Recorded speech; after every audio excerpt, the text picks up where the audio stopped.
సుమన్ టీవీలో మీ business promotions కోసం ఈ కింది నెంబర్ను సంప్రదించగలరు.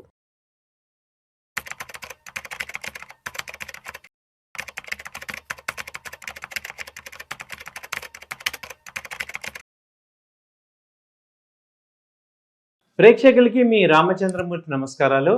ఇవాళ ఈ వీడియోలో చాలామంది స్టాక్ మార్కెట్లో మేము ఇన్వెస్ట్ చేస్తాము, అయితే మాకు కూడా బ్యాంకులో ఎఫ్డీలో వచ్చినట్టు ఫిక్స్డ్గా ఏమైనా డబ్బులు వస్తాయా? ఇప్పుడు షేర్ ప్రైస్ పెరిగినా తగ్గినా మేము లాంగ్ టర్మ్ ఇన్వెస్ట్మెంట్ చేసుకుంటాం కాబట్టి షేర్ ప్రైస్లో మార్పులు కాదు, మాకు కంపెనీ ప్రాఫిట్స్ ఏమైనా వస్తాయా అనేది చాలామందికి డౌట్ ఉంది. దానికి ఏంటంటే షేర్స్ కూడా కంపెనీస్ కూడా ప్రాఫిట్స్ని కొంత రిటైన్ చేసి కొంత షేర్ హోల్డర్స్కి ఇస్తాయి. వాటినే డివిడెండ్ అంటాం. బ్యాంకులలో అయితే వడ్డీ ఇస్తారో కంపెనీ కూడా మంచి టాప్ కంపెనీస్ ఏవైతే ఉన్నాయో వాళ్ళు ప్రాఫిట్స్ ఉన్న కంపెనీస్ కొంత ప్రాఫిట్ని షేర్ హోల్డర్స్కి షేర్ చేస్తారు. దాన్నే డివిడెండ్ అంటాం. సరే, అయితే ఇప్పుడు బాగా డివిడెండ్ ఇచ్చిన కంపెనీలు ఏంటి అంటే, ఇప్పుడు వాటిల్లో నేను ఇన్వెస్ట్ చేసుకుంటే నాకు డివిడెండ్ ఈల్డ్ బ్యాంకు వడ్డీ ఇప్పుడు మనం చూసుకుంటే 5% నుంచి 7% ఉంది. ఈ డివిడెండ్ ఈల్డ్ ఎంత ఉంది? సో కంపారిజన్గా మనం చూసుకుంటే stock market versus bank FD లెవెల్లో చూసుకుంటే మనకి అక్కడ గ్రోత్ షేర్ వాల్యూ పెరగాలి, ప్లస్ ఎవ్రీ ఇయర్ డివిడెండ్ లాగా చూసుకుంటే ఎలా ఉంటుంది అనేది ఈ వీడియోలో మీకు లాస్ట్ ఈ క్వార్టర్లో వచ్చిన డివిడెండ్స్ చెప్తున్నాం. మీకు ఇది ఒక ఎడ్యుకేషన్ మాత్రమే, ఇది మాత్రం మీరు 100% అని లేదు, ఎందుకంటే కొంత stock market subject market risk అనేది కామన్. సెబీ రూల్స్ ప్రకారం మీకు ఇది 100% అని చెప్పట్లా, లాస్ట్ ఇయర్ ఇచ్చిన డేటా మీకు ఇన్ఫామ్ చేస్తున్నాను కాబట్టి కొంచెం జాగ్రత్తగా చూసుకోండి. మీరు కూడా 1-2 సార్లు ఆలోచించి డిసైడ్ చేసుకోండి.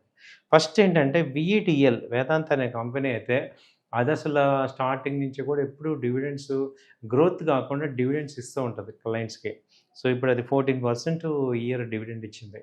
ఇదైతే మీరు చూసుకుంటే బ్యాంకు వడ్డీ రేటు కన్నా డబుల్ వచ్చినట్టు. అంటే వేదాంతాలో ఈ 1 ఇయర్ ఇన్వెస్ట్ చేస్తే 14% లాస్ట్ ఇయర్ ఇచ్చిందనమాట. దాని తర్వాత బెస్ట్ ఇచ్చింది కోల్ ఇండియా. కోల్ ఇండియా కూడా 6% దాకా డివిడెండ్ వచ్చింది. అంటే ₹1,00,000 ఇన్వెస్ట్ చేస్తే 6,000 మనకి ప్రాఫిట్స్ డివిడెండ్ వచ్చినట్టు.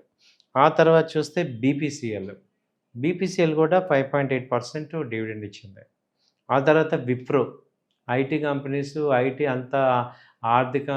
అంత సంక్షోభం అన్నా కానీ విప్రో వచ్చి 5.6% ఇవి ఇచ్చాడు, డివిడెండ్ ఈల్డ్ ఇచ్చాడు. తర్వాత ఆర్ఈసీ వచ్చి కంపెనీ ఇది స్టాక్ ప్రైస్ పెద్దగా మూవ్ అవ్వకపోయినా 5% డివిడెండ్ అయితే వచ్చింది. తర్వాత ఐఓసిఎల్, ఇండియన్ ఆయిల్ కార్పొరేషన్, వీళ్ళు కూడా ఇప్పుడు ఆయిల్ రేట్లు బాగా పెరిగిపోయిన ఇంటర్నేషనల్గా అన్నా కానీ వీళ్ళు కూడా ఏంటి 4.8% డివిడెండ్ ఇచ్చారు. అలాగే క్యాస్ట్రాయిల్ ఇండియా, ఇది కూడా 4.5% డివిడెండ్ ఇచ్చింది, ప్లస్ రేటు కూడా పెరిగింది. తర్వాత ఐటీసీ 4.7% డివిడెండ్ వచ్చింది. అలాగే హెచ్సిఎల్ టెక్ 4.5%, యాజ్ యూజువల్గా ఎస్బీ ఇంట్రెస్ట్ రేట్ 4.5% అంటే, గెయిల్ కూడా 4.5% డివిడెండ్ అయితే ఇచ్చాయి. ఇవి ఓన్లీ శాంపులే, ఇవి కాకుండా ప్రతి కంపెనీ డివిడెండ్ ఇస్తుంది. బజాజ్ ఆటో, బజాజ్ ఫైనాన్స్ అయితే బాగా ఇస్తున్నాయి. అలాగే హీరో మోటార్ కానీ, టీసీఎస్ కానీ, ఆల్ టెక్ కంపెనీస్ అన్నీ ఇస్తున్నాయి. ఒక మోడల్గా మీకు ఒక 10-15 కంపెనీలు చెప్పాము మేము.